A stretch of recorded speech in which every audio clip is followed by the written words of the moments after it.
戦艦を使ってですね、そして、武力の行使も伴うものであれば、どう考えても存立危機事態になりうる。 다카이치 사나이 일본 총리의 지난 7일 타이완 유사시 개입 시사 발언을 두고 중일 갈등이 악화일로로 치닫고 있습니다. 중국은 다카이치 총리 발언을 강도 높게 비판하며 이달 14일 이후 일본 여행, 유학 자제령, 그리고 영화 개봉 연기, 일본산 수산물 수입 재중단 등의 보복 조치를 속속 시행하고 있습니다. 引起中国民众的强烈公愤。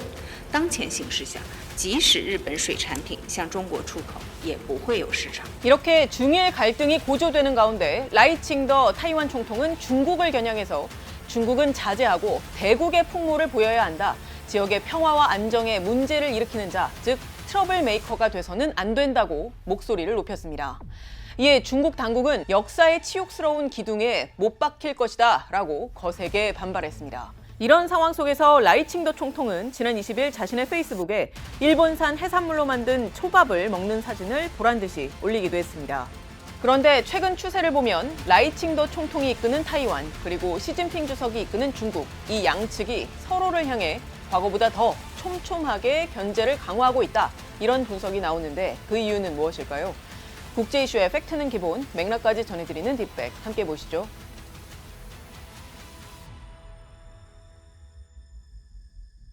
라이칭더 총통의 성향을 우선 살펴보자면요. 독립 성향의 민주진보당, 민진당에서조차 이전 차이 총통보다 더한 강경파로 분류됩니다.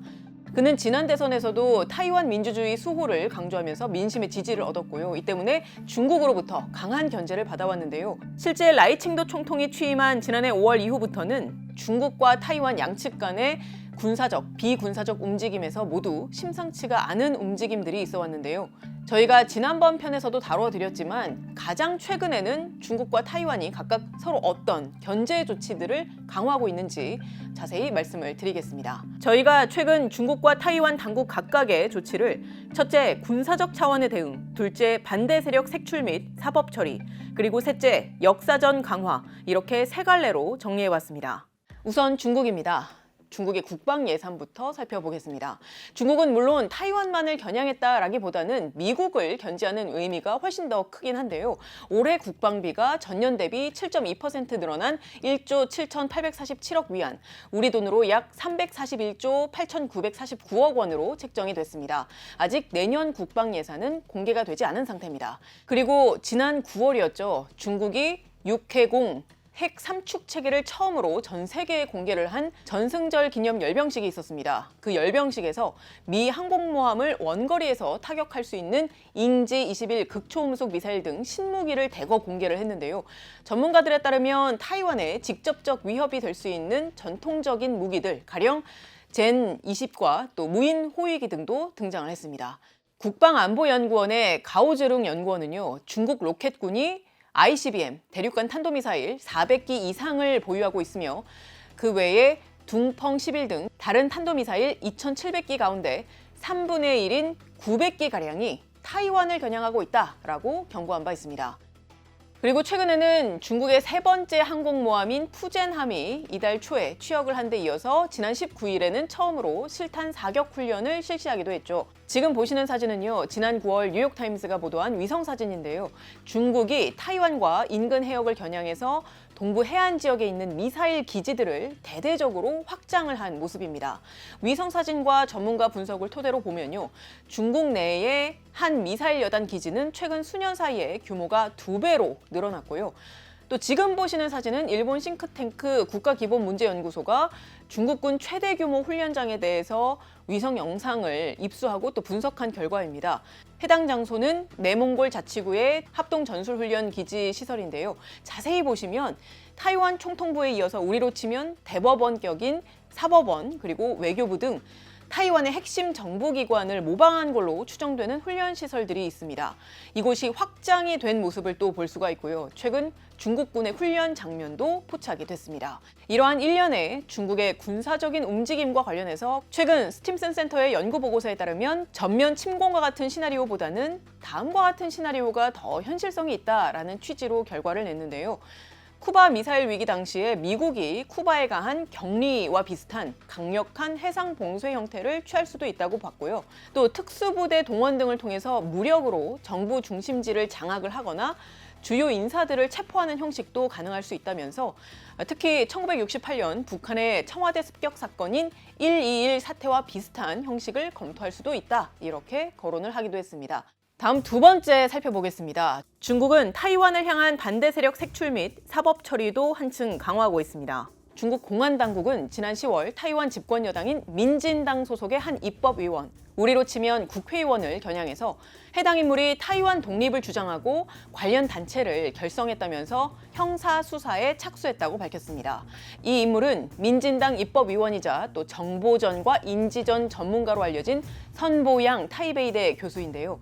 그는 2021년 타이완에서 헤이슝 학원이라는 민간 민방위 훈련 기관을 설립해서 교육 활동을 펼쳐왔습니다. 이 기관의 강사들은요, 학생들에게 중국 군인을 어떻게 식별하는지, 그리고 유사시에 질서 있게 어떻게 대피하는지, 또 전장에서 부상 치료를 어떻게 할 수 있는지 이런 내용들을 가르쳐 줍니다.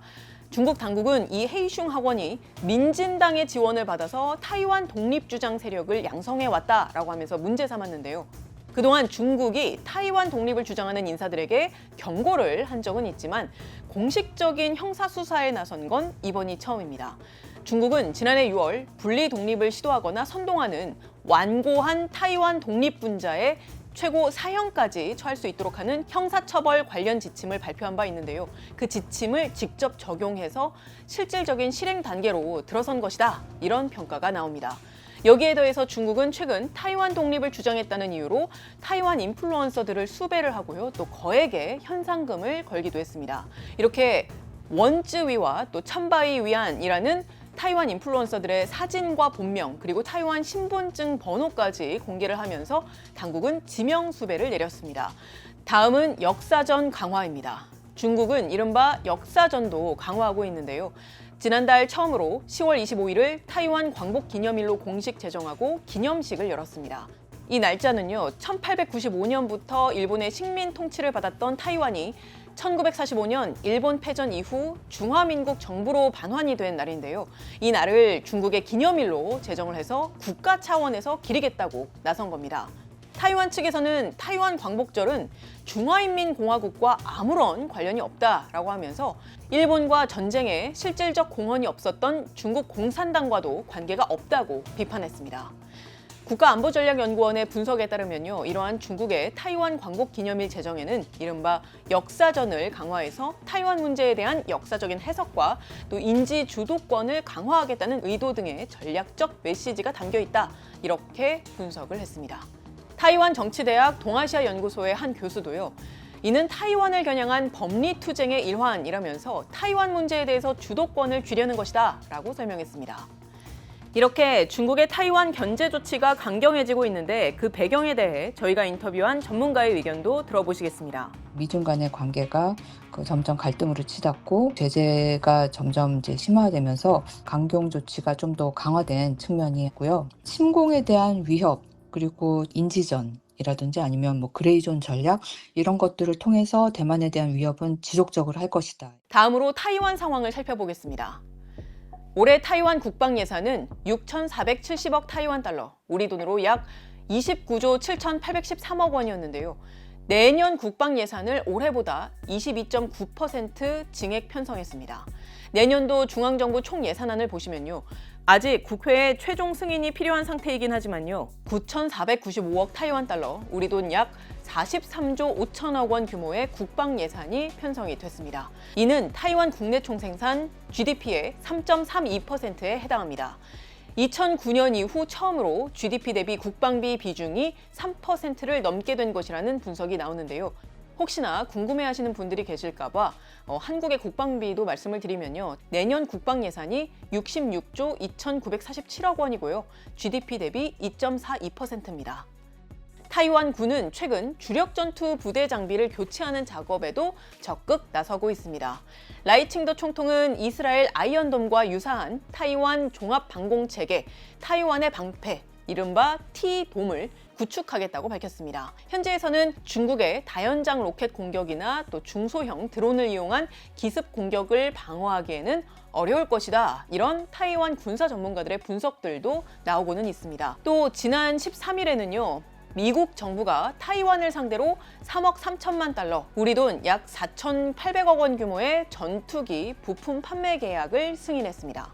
미국 정부가 타이완에 무기 판매를 승인한 건 트럼프 미 대통령의 재집권 이후 처음 있는 일인데요. 참고로 타이완은 드론과 관련해서도 올해부터 2030년까지 앞으로 6년간 442억 타이완 달러, 우리 돈 약 2조 원을 들여서 드론 산업에 적극 투자를 하기로 했는데요. 물론 이건 기술 발전의 측면에서도 투자가 진행이 되는 것이긴 하지만 많은 국방 분야 전문가들은 이 산업 자체가 중국을 겨냥한 군사적 대비 태세의 일환이기도 하다라고 보고 있습니다.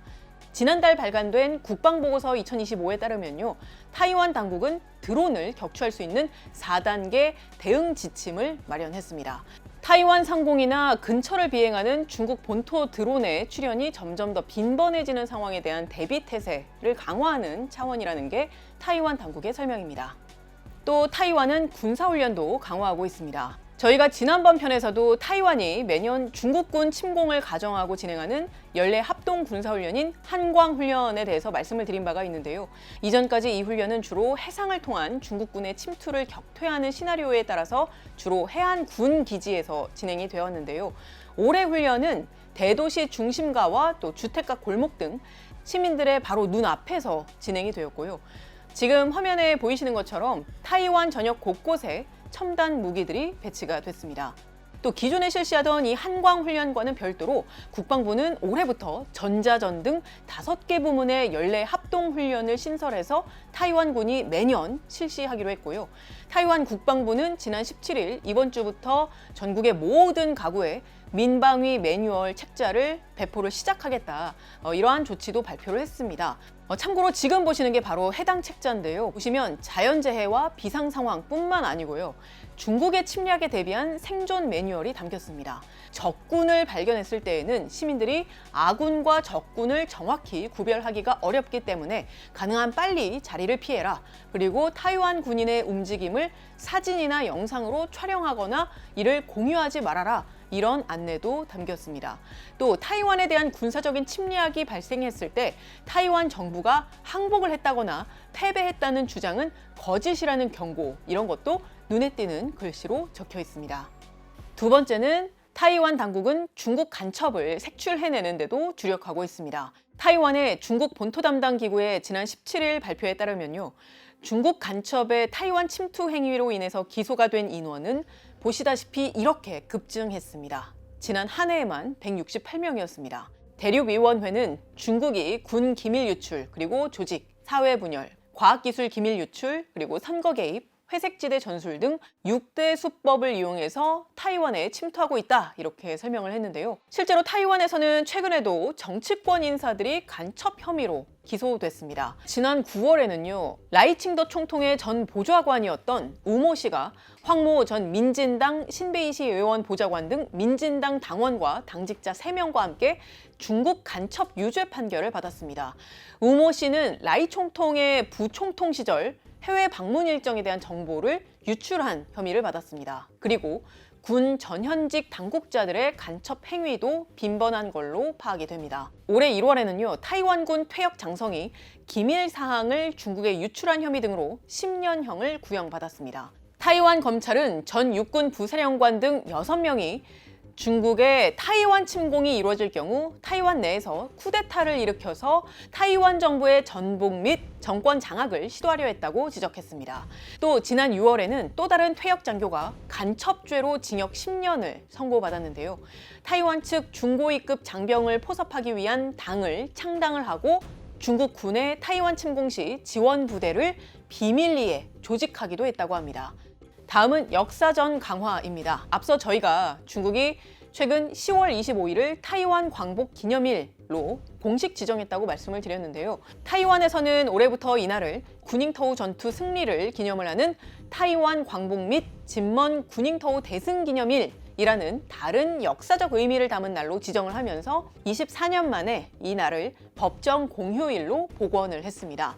참고로 구닝타오 전투는 타이완군이 1949년 10월 진먼섬 구닝타오 연안에 기습 상륙한 인민해방군과 싸워 승리해 타이완의 공산화를 막은 중대 전기로 여겨지는 전투입니다. 24년 만에 이날을 공휴일로 부활을 시키고 다른 역사적 의미를 부여를 하면서 이날을 타이완 광복 기념일로 지정한 중국과 신경전을 벌이고 있다. 이런 평가가 나오고 있습니다. 이렇게 타이완 당국의 중국 견제 조치가 더 강경해진 배경에 대한 전문가의 의견도 들어보시겠습니다. 더 강경해진 것은 홍콩 사태입니다. 이 홍콩 사태 이후에 그 대만의 그 많은 민중들이 대만의 미래를 걱정하기 시작을 했고, 이것이 민진당의 당선에 많은 영향을 미쳤기 때문에 더 그 대중 강경책으로 이어지지 않았나 싶습니다. 앞서 이렇게 중국과 타이완의 서로에 대한 견제가 강화되고 있는 움직임을 보여드렸는데요. 이에 대한 타이완 정치권의 반응은 어떤지 한번 보겠습니다. 우선 타이완은요, 현재 여소야대 상황입니다. 타이완 의회 총 의석수가 113석인데요. 집권 여당인 민주진보당, 민진당이 51석, 그리고 야당인 중국국민당과 민중당이 각각 52석과 8석을 차지하고 있는 구조입니다. 그런데 중국을 대하는 어떤 성향의 차이에 따라서도 이 양안 관계에 있어서 어떻게 대응을 해야 한다, 이러한 의견들이 다 엇갈리고 있거든요. 예를 들어서 가장 최근에 있었던 다카이치 일본 총리의 타이완 유사시 관련 발언, 이걸 두고서도 정치권에서 엇갈린 목소리를 낸 걸 보실 수가 있습니다. 먼저 민진당 입장은 앞서 저희가 말씀드린 라이칭더 총통의 발언과 유사하고요.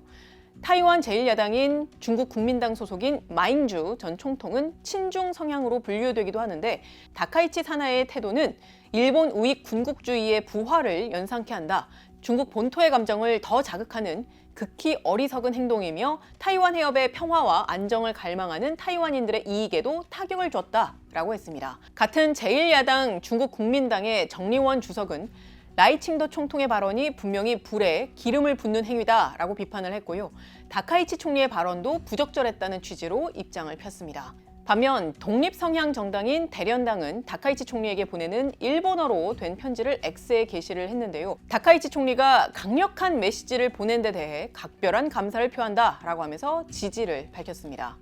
민중당의 경우에는 다소 신중한 반응을 보였는데요. 일본에서도 다양한 의견들이 제시가 되고 있다면서 타이완 당국이 슬기롭게 잘 헤쳐가야 한다, 이런 취지의 입장을 내기도 했습니다. 그렇다면 타이완인들의 여론은 어떨까요? 지난 9월 대만연합보가 발표한 양안관계 연간 대조사에 따르면요, 라이칭더 총통의 양안관계 처리에 대한 타이완인들의 불만도는 지난해 43%에서 올해 63%로 20%포인트가 더 높아졌고요. 반대로 좋은 평가를 한 응답자의 비중은 44%에서 26%로 18%포인트가 떨어졌습니다. 구체적으로 양안관계에 대한 라이칭더 총통의 발언에 대해서는 양안관계에 부정적 영향을 준다고 보는 응답자가 63%, 긍정적 영향을 준다고 보는 응답자는 18%였습니다. 이 조사 결과만 놓고 본다면 타이완 현지 여론은 중국에 대한 강경한 정책으로 인해서 갈등이 촉발되는 것 자체는 원치 않는다는 게 대체적인 걸로 보이는데요. 다만 그렇다고 해서 타이완 여론이 중국 통일을 지향한다고 볼 수 있느냐? 그렇게 보기는 또 어렵습니다. 타이완 국립정치대학의 여론조사는 다른 조사들에 비해서 표본이 많고 또 1994년부터 꽤 오랜 기간 분석을 해왔는데요. 지금 보시는 게 이 타이완 국민들의 통일, 독립 입장 추세 분포인데요. 올해 6월 기준 현상 유지, 무기한이 34.6%로 1위였고요. 현상 유지, 독립 지향이 21.5%, 그리고 무응답 6.6%, 그리고 현상 유지, 통일 지향이 5.3%. 이런 순이었습니다. 물론 각각의 여론조사가 전체 타이완의 민심의 흐름을 100% 정확하게 보여준다라고 확언을 하긴 어렵지만요. 이 조사만 놓고 봤을 때는 현상 유지를 원하는 여론이 더 많아 보입니다. 이와 관련한 전문가의 의견은 어떤지 직접 들어보시겠습니다. 기본적으로 대만인들은 현상 유지를 가장 중요하게 생각을 합니다. 그렇지만 이제 최근에는 대만 독립을 해야 된다라는 이제 주장이 증가는 하고 있습니다. 특히 그 중국의 강압적인 태도가 이를 이제 오히려 가중시킨 측면이 있고요. 그렇지만 그 대만 민족의 사실 이제 90% 이상이 한족이기 때문에 그 중국과의 통일 문제에 있어서는 사실 그 양안 관계라든지 국제 정세에 따라서 또 뭐 집권 여당의 성향에 따라서 많이 이렇게 좌우되고 변화하는 측면이 있습니다. 양안 관계는 우리의 경제, 외교, 안보와도 뗄래야 뗄 수 없는 만큼 앞으로도 그 향배를 면밀히 지켜볼 필요가 있겠습니다. 여기까지가 저희가 오늘 준비한 내용입니다. 지난번 편에서도 잘 시청해 주셨다는 댓글들, 이런 감사한 격려의 댓글들 많이 남겨주셨는데요. 또 콘텐츠에 대한 의견들도 저희가 실제 다루고 싶던 내용들까지도 다양하게 남겨주셨는데 의견 주신 모든 분들 정말 고맙습니다. 앞으로도 저희가 어떤 주제의 콘텐츠를 만들면 좋겠는지, 또 지금 이번 영상은 어땠는지 의견 남겨주시면요, 앞으로 저희가 더 좋은 콘텐츠를 만드는 데 도움이 되니까요, 다양하게 또 의견 남겨주시면 감사하겠습니다. 시청해주셔서 고맙습니다. 지금까지 뒷백의 김혜영이었습니다. 오늘 하루 쏟아진 뉴스 중 가장 핫한 이슈를 뽑아서 전해드립니다. 좋은 생각을 놓지 않는 힘이라고. 먹고 싶지 않는 게 결국은 그로 인한 수익 때문이요. 잡아먹으려고 하더라. 어서 오십시오. 안녕하세요. 어떤 일이 벌어진 겁니까? 라고 주장하는 상황입니다. 못했을 가능성이 있지만 이 아이가 킥장애가 있거든요. 그것도 다 문화죠. 부산인 종묘에 대한 유일한 자랑거리입니다. 삼수를 하고 싶다. 만나게 되는 매일 저녁 6시 50분 생방송 뉴스 헌터스. 여러분의 저녁 시간을 함께합니다.